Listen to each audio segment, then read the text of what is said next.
Hello students, आप सभी लोगों का मेरे चैनल पर स्वागत है। आज मैं आपको बहुप्रतीक्षित रेलवे ग्रुप डी की जो परीक्षा तिथि घोषित की गई है उसके बारे में बताना चाह रहा हूँ।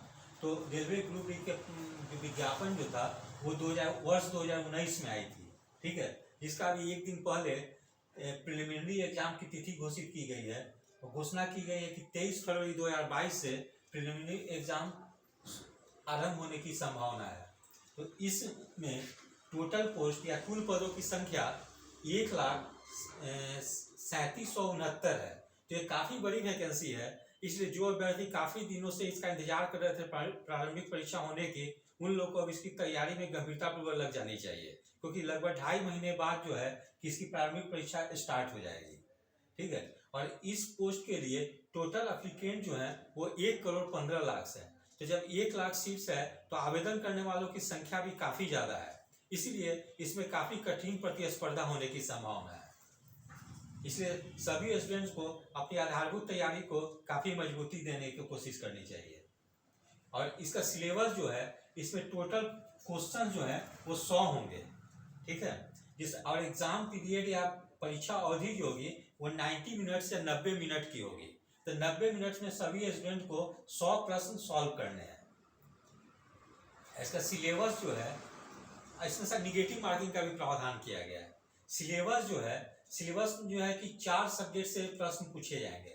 जैसे जनरल साइंस से 25 प्रश्न पूछे जाएंगे, वही मैथ से भी 25 प्रश्न पूछे जाएंगे, और वही जनरल इंटेलिजेंस एंड रीजनिंग से 30 प्रश्न पूछे जाएंगे, जबकि general awareness and current affair से 20 प्रश्न पूछे जाएंगे। इस प्रकार कुल प्रश्नों की संख्या 100 होगी, ठीक है। तो इसमें जो है कि स्टूडेंट जो है कि किस सेक्शन में ज़्यादा स्कोर कर सकते हैं, वो जनरल इंटेलिजेंस में स्कोर काफ़ी ज़्यादा कर सकते हैं स्टूडेंट। 30 में जो स्टूडेंट गंभीरतापूर्वक तैयारी करेंगे वो 27-28 भी सॉल्व कर सकते हैं। वहीं मैथ्स की भी तैयारी कर लेंगे तो मैथ्स में भी काफ़ी ज़्यादा स्कोर किया जा सकता है। लेकिन जो स्टूडेंट्स आर्ट्स बैकग्राउंड के हैं उन लोग को जनरल साइंस में थोड़ी सी कठिनाई होती है, क्योंकि जब प्रश्न जो है कि कुछ प्रश्न 11th वगैरह के पूछ दिए जाते हैं 11th 12th को, तो ऐसी स्थिति में आर्ट्स बैकग्राउंड के स्टूडेंट्स को काफ़ी परेशानी हो जाती है, ठीक है। वहीं general awareness and current affairs से 20 प्रश्न पूछे जाएंगे, इसमें करंट अफेयर्स की काफ़ी महत्वपूर्ण भूमिका होगी, ठीक है। तो मेरे द्वारा जो है इस परीक्षा की तैयारी के लिए कुछ बुक्स को रिकमेंड किया जा रहा है। मैं उम्मीद करता हूँ कि यदि आप इन पुस्तकों का अध्ययन करेंगे तो प्रारंभिक परीक्षा में काफ़ी लाभान्वित होंगे। इसमें जनरल साइंस के लिए मेरे द्वारा रिकमेंड किया जा रहा है कि लूसेंट साइंस की पुस्तक पढ़नी चाहिए। लूसेंट साइंस की एक अलग से समान विज्ञान की पुस्तक आती है, उसको बढ़िया से अच्छी तरीके से तैयारी करनी चाहिए। या इसके अलावा महेश वर्णवाल जो NCERT आधारित जो है 6 से 12 तक, उसकी भी अध्ययन करनी चाहिए। ये दोनों पुस्तक जो है परीक्षा के दृष्टिकोण से काफ़ी उपयोगी होगी। उसके अलावा रेलवे भर्ती बोर्ड द्वारा जो विभिन्न परीक्षाएं आयोजित की गई हो, चाहे वो ASM की हो या असिस्टेंट लोको पायलट की हो, उस टाइप का प्रश्न को भी सॉल्व कर लेना चाहिए, क्योंकि रेलवे की परीक्षा में कई बार देखा गया है कि इसमें प्रीवियस ईयर के प्रश्नों का काफ़ी दोहराव या रिपीटिशन होता है। तो जब सभी अभ्यर्थी प्रीवियस ईयर क्वेश्चन को करके जाएंगे तो उन लोगों को परीक्षा भवन में काफ़ी लाभ मिलेगी।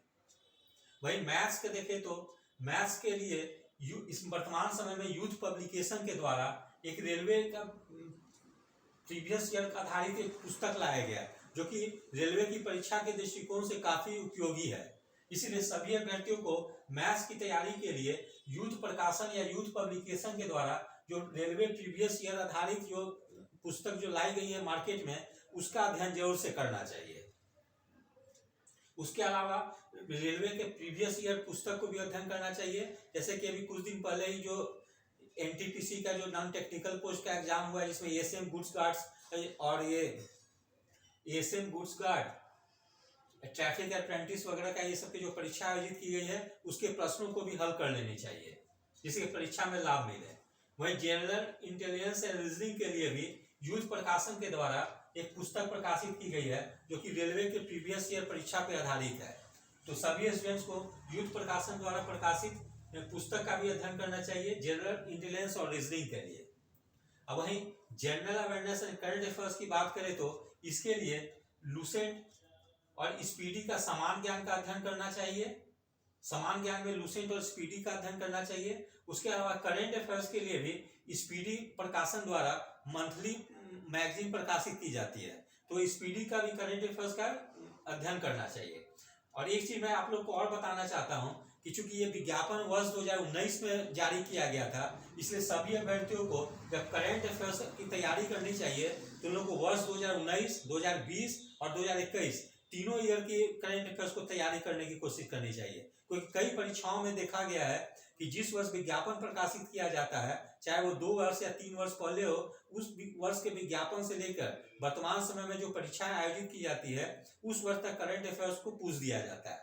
जबकि कुछ अभ्यर्थी जिनको इसके बारे में एक्सपीरियंस नहीं होता है, वो लोग परीक्षा के 6-7 महीने पहले भी पढ़कर जाते हैं, जबकि करंट अफेयर्स के प्रश्न जो होते हैं काफी पहले के पूछ दिए जाते हैं। इसलिए सभी अभ्यर्थी जो है कि चूंकि विज्ञापन 2019 में प्रकाशित किया गया है, इसीलिए वो करंट अफेयर्स जो है 2019, 2020 और 2021 तीनों वर्ष की तैयारी करने की कोशिश करेंगे। उसके अलावा प्रैक्टिस पेपर के लिए रेलवे भर्ती बोर्ड द्वारा जो विभिन्न प्रीवियस ईयर जो प्रश्न जो है उसको सॉल्व करने की कोशिश करनी चाहिए। इसके लिए किसी भी प्रकाशन की एक पुस्तक लेनी चाहिए जिसमें कि प्रीवियस ईयर क्वेश्चंस ज्यादा दिए गए हों और उसको लेकर नियमित रूप से अध्ययन करना चाहिए, ठीक है। और एक कोई मॉडल पेपर भी ले लेना चाहिए जिससे कि वो निर्धारित समय, जैसे इसके लिए निर्धारित समय है 90 मिनट्स है, तो 90 मिनट्स में कोशिश करनी चाहिए कि 100 क्वेश्चंस में से कम 80-85 क्वेश्चंस आराम से बन जाए और एक्यूरेसी भी काफी ज्यादा हो, जिससे कि निगेटिव ज्यादा ना हो और उन लोगों को अच्छा स्कोर्स आ सके। तो इस प्रकार मैं उम्मीद करता हूं कि यदि आप लोग मेरे द्वारा बताई गई रणनीति को फॉलो करेंगे तो निश्चित रूप से आप लोग को प्रारंभिक परीक्षा में काफी लाभ मिलेगी और प्रारंभिक परीक्षा में सफल होंगे। यदि आप सभी लोगों को मेरा चैनल अच्छा लगा हो, इसे लाइक, शेयर और सब्सक्राइब करें। धन्यवाद। Take care.